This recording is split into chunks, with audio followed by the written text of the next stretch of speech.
if it was okay just to be you? I mean, just you. That it didn't matter no matter what you did, that you were right being you. What would that feel like? So even in your wrongness, you were being right. What if everything that you thought was wrong with you was actually what was right with you and what made you unique? You see, what I realized was is that we actually have like a war on ourselves, that we're attacking ourselves. So we doubt ourselves because we look at somebody else and what are they doing? Oh, I must do this. I must do 100 affirmations. I didn't do my 100 affirmations, so I can't clearly have what I want. I'm not good enough. So even in all this personal development, what we do is we read books and then we go, oh, I'm not that, and I'm not that, and I'm not that, and I'm not that. What if you were all of it anyway and you just accepted it? What if you just acknowledged yourself? Stop looking at everybody else. What if you just accepted yourself and stop looking at everybody else? What then? Would you have peace? Would it feel more peaceful?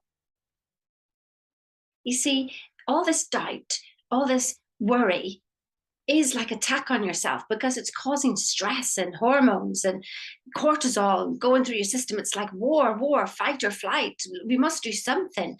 What I noticed with myself was is even whenever I was sitting still, I was like, I should be doing something else. I should be doing this. I should be doing that.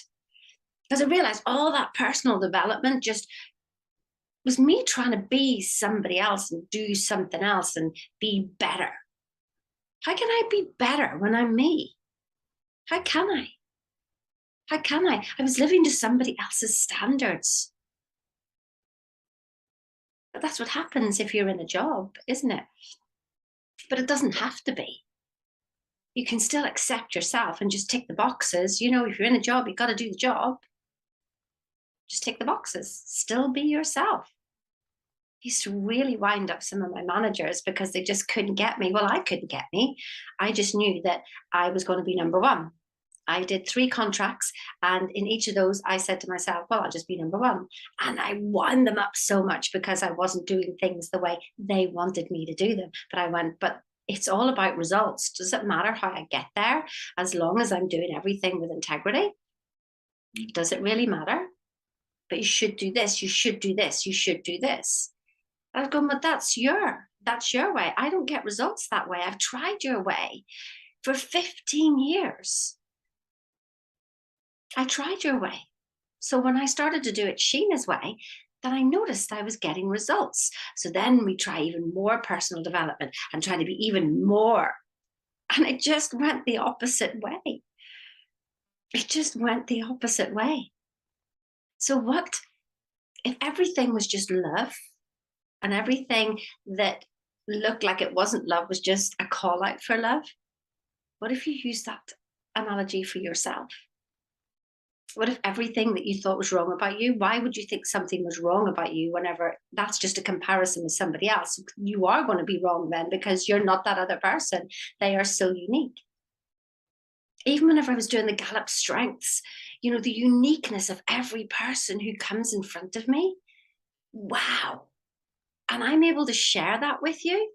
Incidentally, if you want that, just message me and I'll tell you how to do it. But the uniqueness, like the top 5 strengths about how you think and what your strengths are. You see, whenever I ask people, what are your strengths? And then you'll blah, blah, blah, blah, blah. Like half the time you haven't even a clue how brilliant you are. And then I put it into 5 words. And it's a 1 in 33 million chance somebody is going to have the same strengths as you in the same order. Now, I really tell you, I haven't done 33 million people yet. I've probably done about 1,000. And every single one of you are just beautiful. Like I marvel at your thinking. I marvel at who I found. I'm like, oh, wow, look at this. I mean, I haven't even touched the surface, but at least I can help you see you and how amazing you are. And it's so incredible, even on these calls, where I say something to you and you sort of go, nothing on your face because you're like, really? Well, I sort of thought that, but that's not really.